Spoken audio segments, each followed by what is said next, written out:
حمزہ اور ہیرا امی ابو کے ساتھ نانا ابو کے گاؤں گئے. حمزہ اور ہیرا امی ابو کے ساتھ نانا ابو کے گاؤں گئے. نانا ابو کا گاؤں.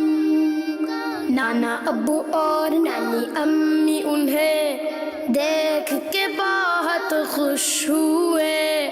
نانا ابو کا گاؤں. شام ہوئی تو نانا حمزہ اور ہیرا کو باغ لے گئے. ہیرا ایک پھول توڑنے لگی. نانا ابو نے اسے روکا اور کہا, پیاری بیٹی, پھول پودوں پر ہی اچھے لگتے ہیں, انہیں توڑو گی تو یہ مرجھا جائیں گے. حمزہ ایک تتلی پکڑنے لگا تو نانا ابو نے اسے سمجھایا, پیارے بیٹے تتلیاں اڑتے ہوئے ہی اچھی لگتی ہے, پکڑنے سے ان کے رنگ اتر جائیں گے. نانا ابو نے بچوں کو کیلے کھانے کے لیے دیے.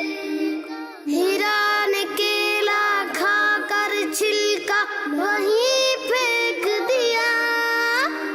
نانا ابو بولے, پیاری بیٹی, کیلے کے چھلکے سے پھسل کے کوئی بھی گر سکتا ہے اور اس سے گندگی بھی پھیلتی ہے.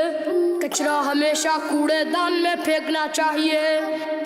یہ سن کے ہیرا نے کیلے کا چھلکا کوڑے دان میں ڈال دیا.